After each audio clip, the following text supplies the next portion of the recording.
ایک سوال باہر سے دیار غیر سے آیا ہے اور وہ donating kidneys and liver is permissible but not eyes. What is the reason for دس؟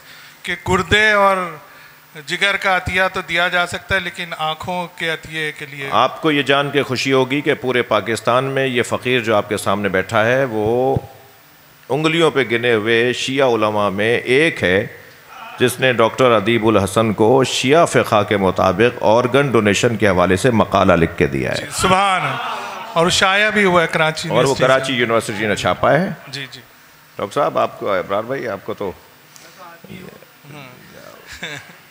یہ جو آرگن ڈونیشن کا ایشو ہے یہ بڑا مفصل بحث ہے. مجھے اجازت دیں کہ آج یہ بچے آئے ہوئے ہیں ان سے استفادہ ہو، مگر آپ یاد رکھیے گا اور یہ جو انہوں نے سوال کیا ہے وہ غیر حاضر نہ ہو جائیں کل کی مجلس میں. جی جی بالکل. تو ہم اس کا مفصل جواب دیں گے. انشاءاللہ. میں اس کام کے اوپر مطالعہ کرنے کے بعد بولنے والوں میں سے ہوں.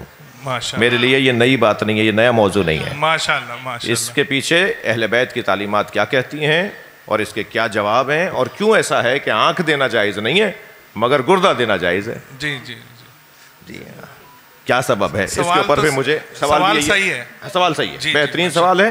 اس کا جواب مفصل ہے اور انشاءاللہ جنہ یونیورسٹی کے اندر شاید شوال کی یعنی اپریل کی 16 تاریخ کو ایک بہت بڑی کانفرنس ہو رہی ہے عالمی سطح کی.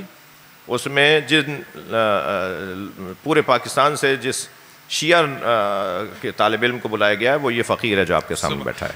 اللہم صلی علی محمد. ڈاکٹروں کی کانفرنس ہے.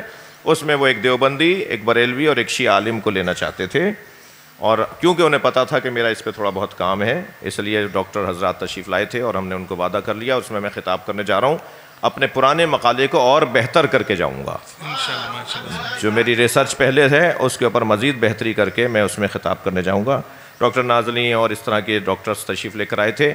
کل کا سوال قبلہ وہ رہ گیا تھا. جی کون سا؟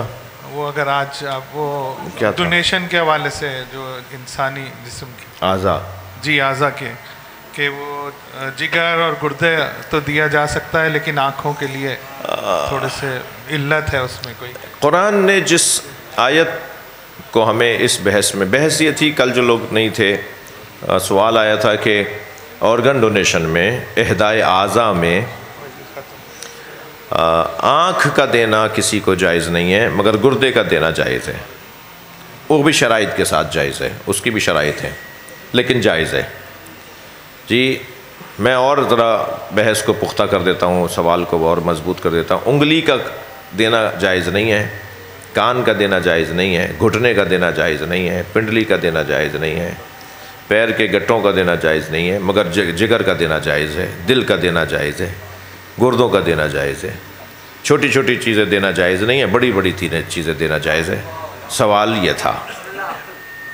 تو پہلے تو میں آپ سے عرض کروں کہ آرگن ڈونیشن میں اعضاء کا اہداء کا جو بحث ہے اس میں جو آیت جس کی روشنی میں یہ مسئلہ روشن ہوتا ہے وہ ہے من احیاہا فکأنما احیا الناس جمیعا. یہ جو آیت ہے قرآن مجید کی، جس نے ایک انسان کی جان بچائی اس نے گویا انسانیت کی جان بچائی. اہدائے اعضاء میں آرگن ڈونیشن میں جو جائز کی بحث آئے گی کہ جائز کیوں ہیں وہ اس آیت کو اس کا عنوان بنا کے آئے گی. تو جس نے جان بچائی کا قاعدہ ہے، آنکھوں سے جان کا کوئی تعلق نہیں ہے، گھٹنے سے جان کا کوئی تعلق نہیں ہے. یعنی جن کی آنکھیں نہیں ہیں وہ زندہ ہیں مگر جن کے گردہ نہیں ہوگا وہ زندہ نہیں رہیں گے. خاص طور پہ اگر دونوں گردے نہ ہوں یا دو ہوں اور ایک کام ہی نہ کر رہا ہو، یعنی ایک بھی نہ ہو. جگر نہیں ہوگا تو وہ زندہ نہیں رہے گا، دل نہیں ہوگا تو زندہ نہیں رہے گا، وہ پھیپھڑے نہیں ہوں گے تو وہ زندہ نہیں رہے گا. تو ہر وہ چیز کہ جو زندگی کے لیے ضروری ہے اس کا ہدیہ کہنا دینا جائز ہے. اور جو زندگی کے لیے لازم نہیں ہے، بہتری ہو جائے گی زندگی میں وہ اور بات ہے لیکن لازم نہیں ہے اس کا دینا جائز نہیں ہے. اس کی اور لمبی تفصیل ہے لیکن اصل سوال کا جواب کافی ہے یہ. ماشاء اللہ.